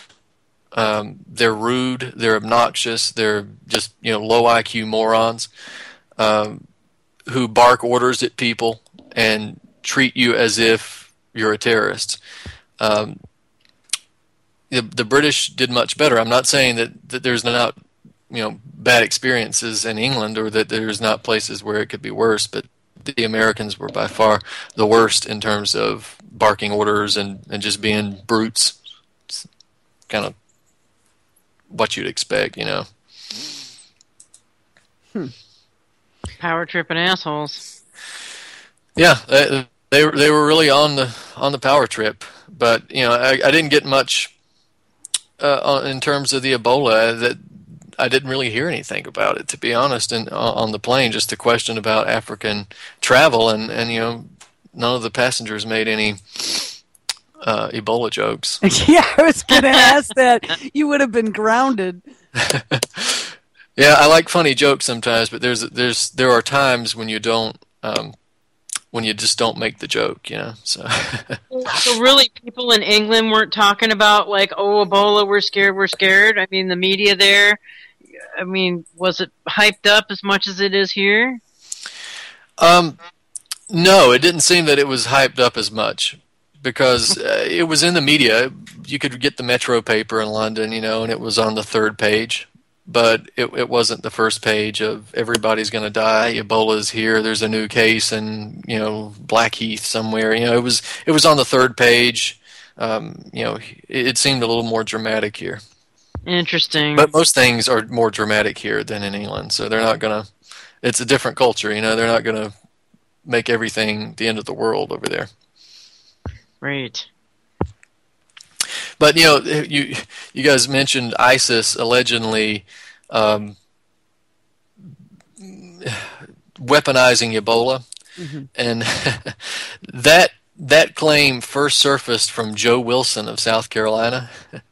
And this is the guy who's famous for screaming "You lie" at Obama. Remember when I don't remember what Obama was saying as the State of the Union, and the congressman goes, "You lie." That's Joe Wilson. His son got elected to the position of attorney general at the state level simply because his father yelled "You lie" out in Congress, because he didn't do anything else. Just had an outburst. That's the best thing that's ever happened in his career. Wow. But now he's the guy who came out and said that ISIS would infect themselves with Ebola and come to America to infect Americans. You know what? I'll tell you what. I mean, if you're going to laugh at that, I actually postulated that just because, like, during that Hajj gathering that they have every year, there were over 3 million Muslims there, and I was like, wow. If and I wasn't thinking like ISIS as in terrorists, real terrorists, but at least CIA, if they really, really wanted to start an epidemic, all they had to do was send a couple Typhoid Marys in there for a few days, Yeah, well, I don't think ISIS is organically going to affect themselves. I mean, it's a pretty long journey. You got a few days before you start bleeding out of your eyeballs, and I don't think that they're going to time it that way. I mean, I don't quite know what they're going to do. They're going to get Ebola, and then they're going to travel through the plane, and they're going to come to the United States and just go to a concert or something. And I don't know. It just I don't think that's something to really worry about. I'm on the fence. The Ebola hype. Yeah, I'm sure the Ebola virus is it's a real virus, but whether or not it's the apocalypse that we're being told it is, whatever it is either it's entirely propaganda designed to scare us to death and accept mandatory vaccination and forced quarantine and that sort of thing, or it's a real bioweapon that's being brought into the country intentionally, because the actions of the U.S. government are not the actions of a government that want to see Ebola stopped. So it's either... I think it's both, to be honest. I mean, I did a story on that Casey Hickox, and I mean, there's all kinds of questions now what her loyalties are and if she worked for the CDC or whatever, but it brought about a really good question when they wanted to put her into quarantine when she came into New Jersey, and she didn't want to go into quarantine. So what are your rights? And a friend of mine had dropped me an addendum to an executive order back from July, and we actually went over that a couple days on the show here last week or the week before, that included like all of these very vague symptoms like upper respiratory distress that could be spread or not spread, that could kill people or not, or could cause more morbidity.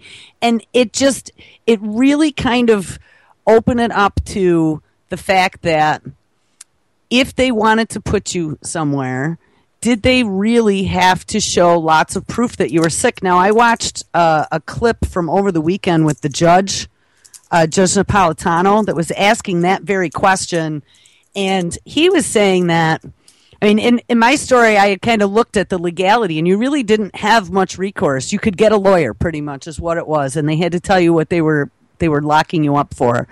But what the judge came out with, this Casey Hickox situation over the weekend kind of broke. Did you see that? Like, Maine wanted her to go into quarantine, and then she had her attorney they had filed a federal lawsuit, and they had told the CDC or whoever was trying to prove that she was sick to prove that she was sick. She tested negative. Right. And that's what the judge said. I mean, if you push it to the nth degree and tell them then that they have to cough up the proof, and if they don't have any proof, that might be your way out. Now, maybe today it is. But I saw a clip at dinner yesterday on CNN where I knew I had seen something about it before. I had read a story where, because I've been following this RNAi vaccine creation, and of course this is this new pharma industrial complex that they're interweaving into the military industrial complex. And one of the things that they had said in one of those articles way back was that with this race to the vaccine that they're working on right now, they are looking for a way. Right now we're battling it in a reactionary mode, but they want to be able in the future to be proactive, meaning that they will be able to give us a vaccination to prevent. Today it's Ebola and tomorrow it's who knows what. There was a clip at dinner yesterday on CNN where they actually mentioned the same thing. They want to give you the vaccine to prevent Ebola. Right. So I think you're absolutely correct, Brandon. What was that? Prevention's going to be the only way they're going to get everybody to take it just without question. I'm glad you guys brought that up because I have something to say about that. But I will also point out too that this question of quarantine and people violating the quarantine and going out, I'm sorry, this reeks of a narrative to me, that reeks of a setup, because most people who have a disease or think they have a disease like Ebola. Maybe some of us who don't want to take part in the medical establishment, that sort of thing, would prefer to just stay home and treat it with other means or nothing until the symptoms appear.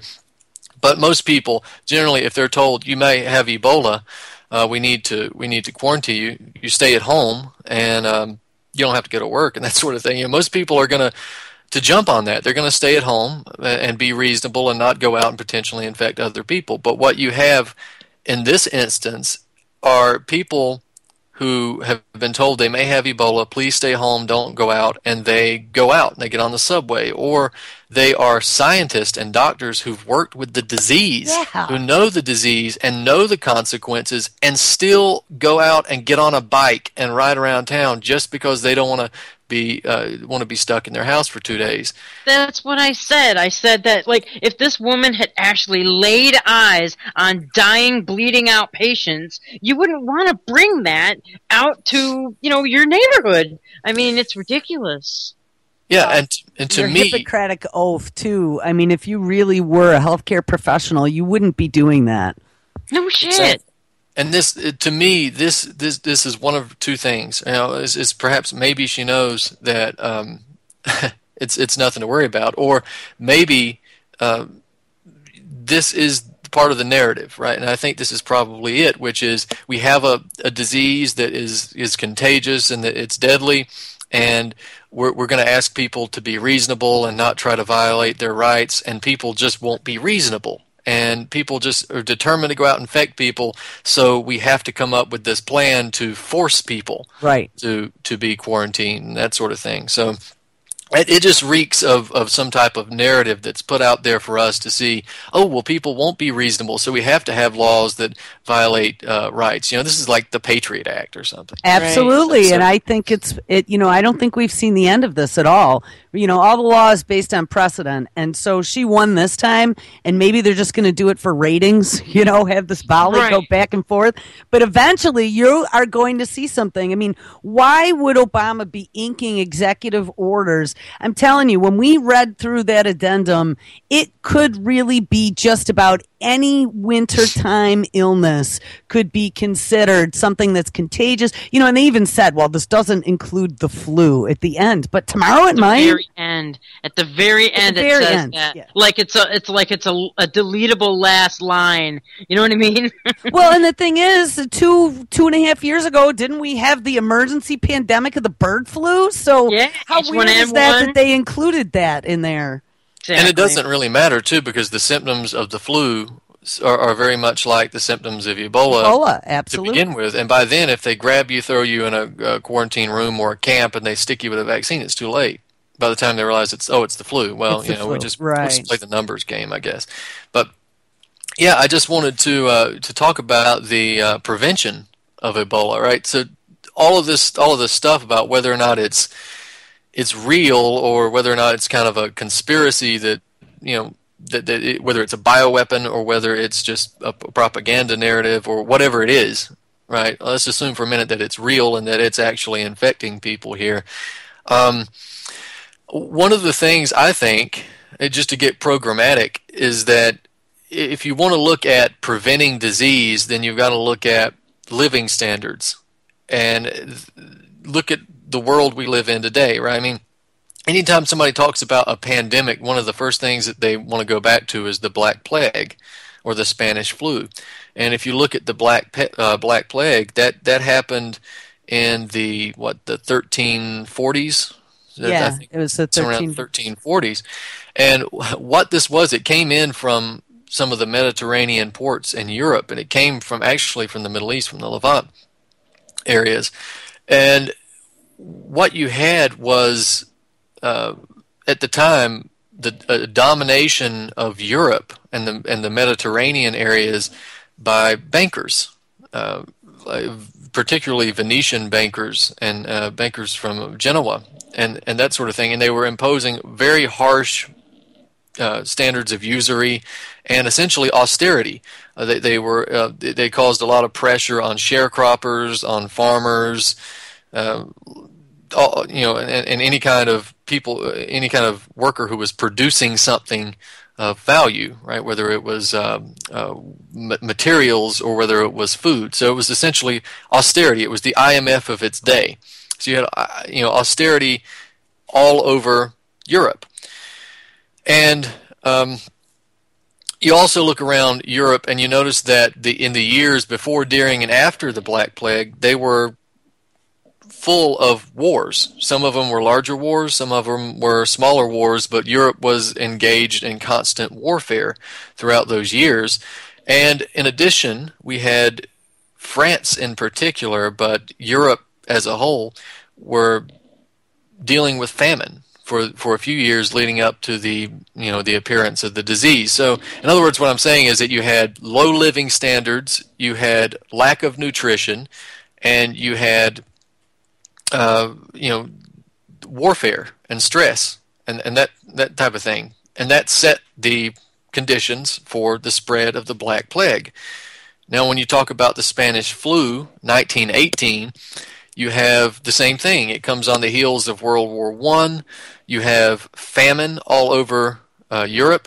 You have chemical weapons being used left and right, and these things actually got into the jet stream and were spread around the world. And I know there's a lot of theories that the Spanish flu was created on a military base in Kansas, and I think that there's some evidence for that. But regardless, especially the fact that now they have resurrected it. You saw that, right? And they made it even more virulent than it was. Yeah. So, I mean, I think, regardless of how it was created, the spread of it was aided by the fact that we had war, we had famine, we had, lack of nutrition, we had stress, we had reduced living standards, because after the end of World War I, Europe was left in shambles. So again, austerity, economic depression. Now, what do we have today? Right? We have a world economic depression, and we have lower living standards, particularly the United States. We are not the country that we were in 1950. There are standards. I mean, we've made technological developments, but the standards of living, in comparison, are lower in 2014 than they were in 1950. The ability to move up in society is vastly reduced. The ability to have a comfortable life on your wages is vastly reduced today as it was compared to what it was in 1950. So we're seeing a situation too. The Middle East is being destroyed. Asia is just a pit of slave labor and cramped living conditions. Europe is going through major austerity. Africa is continues to be abused left and right with austerity and war.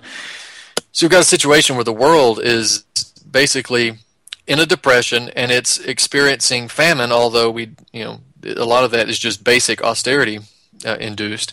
And you have toxicity levels, right? You have the food that you do have is genetically modified. You have constant pollution, industrial pollution. You have things like chemtrails. You have the stupid vaccines that are actually causing disease.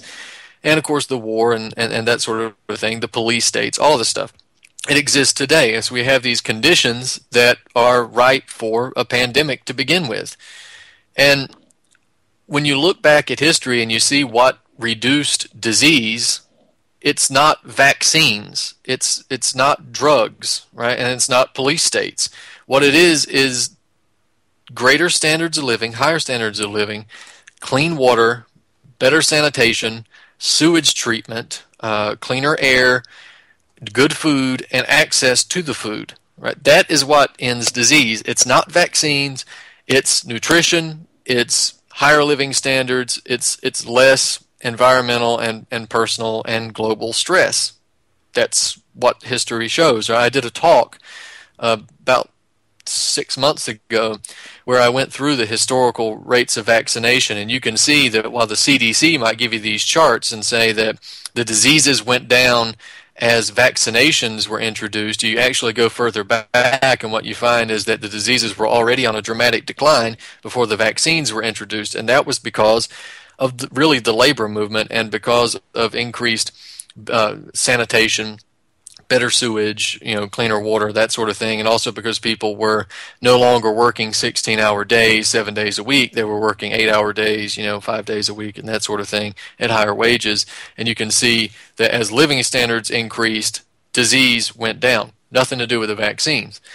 So you've also got a situation now in the country where whatever you think about the hospital, I'm not a fan of the medical industry because it's not really as good as it should be, but they have made some gains. They served their purpose in many situations. So I'm not going to throw the baby out with the bathwater. And you look at the health system, and you've just hospitals in general, right? We have a report by the Organization for Economic Cooperation and Development. That's the OECD. The report was called Health at a Glance 2013. And I'm talking in terms of pandemic here, right? So what they observed was the number of hospital beds per person in a number of different countries across the world. And what they found was that the United States was, out of 40 countries, 27th on the list. So we were outpaced by Russia, we were outpaced by Japan and Korea, we were outpaced by Austria, and what's really shocking is that we were outpaced by Estonia, Hungary, and Slovenia. Wow. Right? I just read a report this morning that 47 million Americans are living below the poverty line. That's a lot of people. Exactly, and it's only getting worse. And those numbers are probably higher because the poverty line is set so low that it's it's definitely poverty. But people who are living on incomes above that are in poverty as well. Well, homeless. Look at how many homeless there are. Right. So look at Japan. Just to give you an example. 13.4 hospital beds per 1,000 people. The United States, we have 3. So that shows you the condition that the hospital system is in, right? And a lot of that was because of austerity policies and free market stuff, which was privatizing hospital systems and then asset stripping them and selling them off. Well, even supply and demand, you have lots of beds that can't be filled. That's money. You want to make sure that all those beds are filled and you can get a premium for them. Yeah, but a lot of these, were built with government money. And so a lot of these private corporations that now have a lot of the hospitals didn't have to invest a lot of that stuff. There was a bill right after World War II called the Hill-Burton Act. and that wanted to get the United States up to the goal of having 4.5 beds per 1,000 people, and they had a number of grants and guaranteed loans coming from the federal government to build these things, and they got up to, I think, either 4.5 beds per 1,000 people or near it. But then we had, the 1970s came along, and we had all this free market fetishism. The Wall Street bankers came in, government started colluding with them on this issue even more, and we lost a third of those hospitals. They were asset stripped, or they were just closed to save to cut spending. So now in 2014, we are below the standards that we had set 70 years ago. And again, this is a world in 2014 that is reduced in living standards compared to what it was in 1950 in a lot of ways. So, you've got the medical professionals themselves, which are, I'm sorry, they're inadequate. You look at the nursing staff in a given hospital today. You look at the nursing staff, you look even at the medical doctors, and you compare that with somebody 40 years ago, and you can see that they are not as good as they used to be, right? Their training is more based on pharmaceutical companies, ego stroking, and end-of-life care and all this kind of politically correct crap, as opposed to actual medicine and actual care. So, and of course, it's gotten to the point where medical doctors are now borderline mentally ill with the ego that they have to carry around. Yeah. And so you have that situation. I wrote an article about how to stop the spread of Ebola without the police state. People can Google that, but I just wanted to give a few points about if this thing is real, right? If the disease is actually out there and it's spreading, left and right. What do you do in order to stop it without, there's a balance between doing nothing and letting it spread and killing everybody, and then on the other hand, building FEMA camps and forced quarantining people and forced vaccinating them and turning it into Nazi Germany.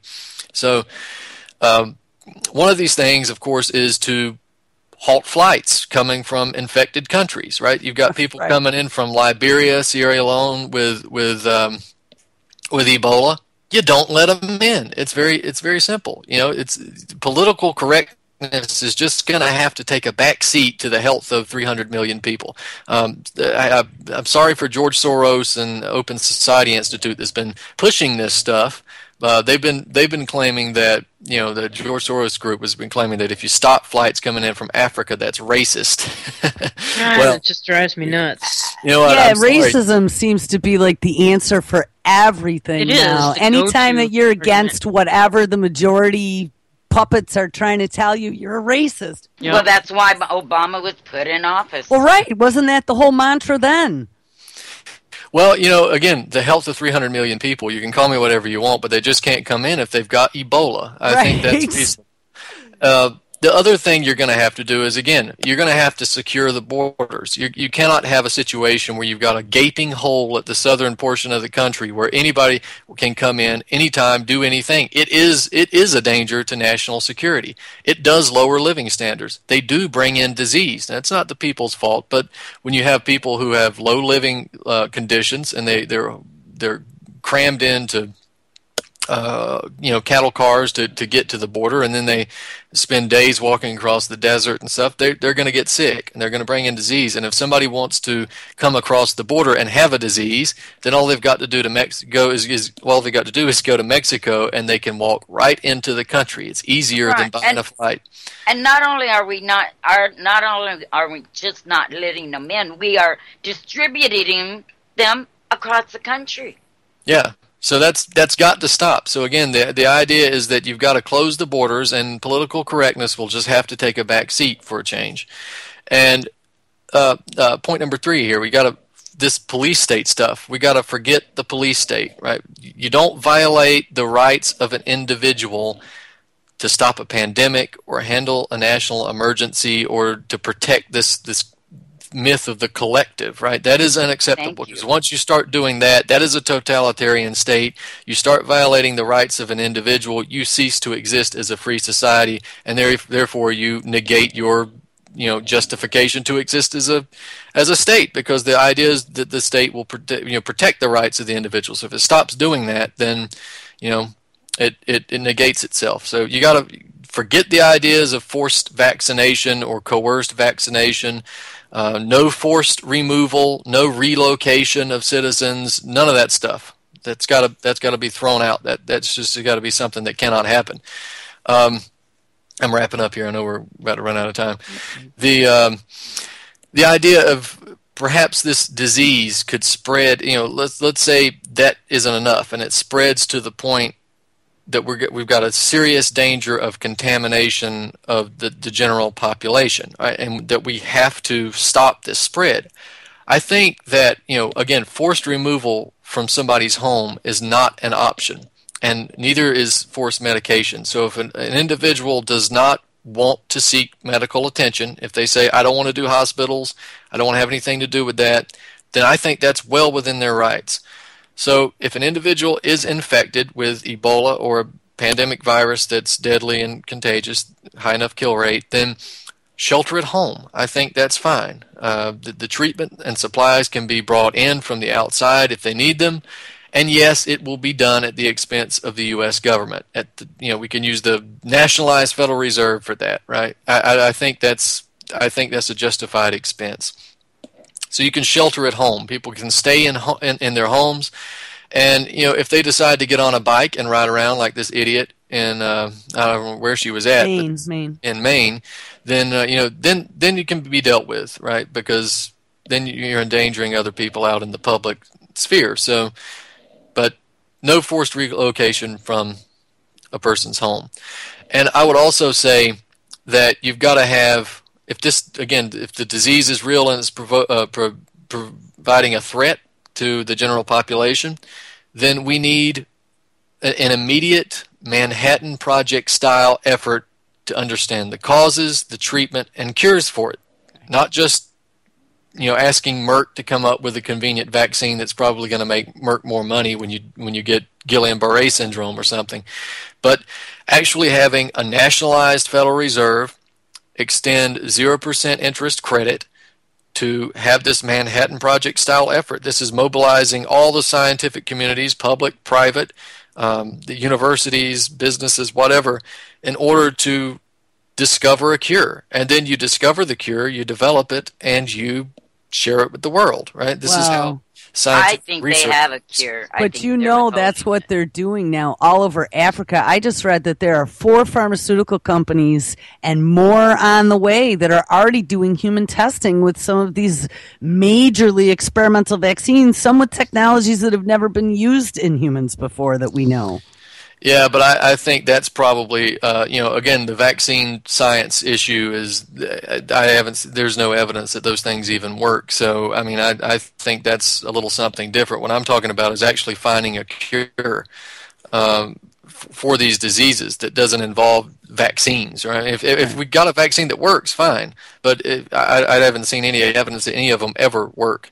So, and again, this should include not just the research fields, the scientific research fields, but it ought to include the natural health fields too, homeopathy, herbal healing, nutrition. Right. I see a lot of the hipster science people that come out and say, I don't see homeopaths rushing to. That's not true.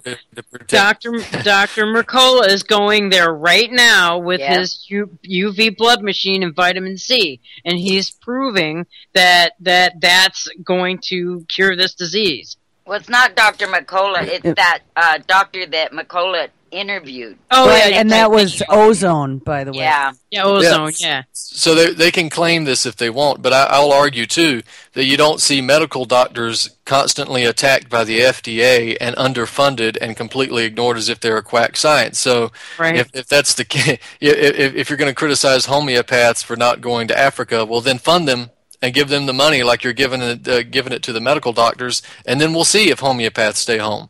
I'll wager a bet that they'll go. So, again, I just mentioned the hospital thing. Again, 0% interest credit. You got to build hospitals. If it's an issue, if it's a pandemic, you build hospitals. Fine, use a 1% Wall Street sales tax. We talked about this before. access to nutrition. If this is an issue, and it is, then you've got to create a system where the food supply is clean and where it's accessible. So a food supply that's got a majority of processed foods, pesticide-laden foods, genetically modified foods, of course you're going to get chronic illness. Right. So I would argue a ban on genetically modified foods of any kind for food purposes for humans and animals. So you could study it scientifically in a controlled setting, but we're not going to create it, put it out in the environment, and then sell it to people or animals to eat. So ban that stuff. It's an environmental toxin, and it should be done away with. So, the only problem I see with your theory is the people in power don't want this. Well, right. So I was just thinking that Brandon should run for Congress. I agree with all that. You're exactly right, Brandon. And of course, we all know that everything that's going on is by design because that's what's making us all sick and vulnerable to all this stuff. Right. So I think you should run for Congress, man. That's really easy to understand, and let's just make the changes now. Yeah, that's the point, though. If you're doing something that the people in power want you to do, you're doing the wrong thing. So you've always got to fight against the people in power. Of course, they don't want it. That's why you got to get these solutions out there. That's why you got to get these ideas out there and say, all right, we don't want GMO food, and here's what we want in place of it, which is parity agriculture for traditional foods, for organic crops, for that sort of thing, so farmers don't lose money creating this stuff, and so it's not outrageously expensive. So you don't have to pay, $7 for a pound of squash. You can pay $2. So lots of people have been trying, but look at what we have. Just like the labeling of even GMO foods, everybody wants it, but yet it can't. It doesn't get done. Well, Nick has been really into the sharecropping thing in his neighborhood. He's been trying to get community gardens going and stuff. And, that would be a great idea. Yeah, that's good at the local level, though. But what I'm talking about is the national level. I mean, that you do sharecropping, you do community gardens in the place of the absence of real parity agriculture. It's something that you can do on the local level to help your neighbors and your friends, but you can't feed a country or a world on community gardens. It just can't be done. You can't grow your own food in the backyard and expect to feed yourself and your family. You can augment that, but it's not a programmatic solution. A programmatic solution is parity agriculture, so that food can be produced on a mass scale across the country as it used to be, and then that can feed the country. And then I've seen some interesting articles about large-scale aquaponics indoor, like in a warehouse. And one of our hosts, I think Drew, he's got a commercial operation going, and he started on a wing and a prayer because it was the right thing to do. He's up in the Pacific Northwest. He was worried about Fukushima radiation, and so he started it for himself and his family, and it's really grown. And now all the restaurants up there, he can't even keep up with it. Yeah, it's great, and there's definitely a demand for it. But I had a story the one day that I posted on the UCY page that I found.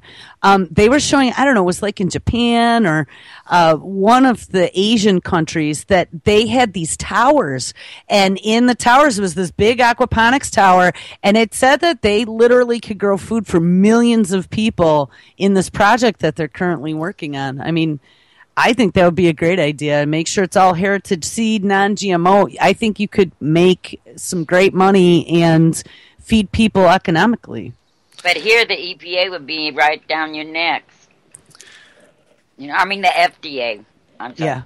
Yeah. Yeah. Well, if those things work, then I say let's look at that too. Whatever works, let's go with it. But again, when I'm saying that parity agriculture for organic crops, I mean this is national, right? This is programmatic. This is not just some one person in one state doing one project. This is eliminating GMO foods. Labeling is great, but it doesn't make the change that we need, which is the elimination. But we have to get rid of the powers that are preventing us from doing this. Right. Well, that's the point. You can't get rid of them if you don't have any demands. Okay, we just don't want it. I hate to do this, but we got 15 seconds left. Wow. So that was awesome. Brandon, you are welcome anytime that you feel like getting stuff off your chest. That was really great. That was such a treat for a Monday morning. Thank you very much for being here today. Like I said, anytime you're welcome. Thank you, ladies, for being on this morning. Everybody have a great Monday, and I guess, I don't know, how do we make a change? Does voting make a difference? Put on your thinking caps and let's have some homework for tomorrow.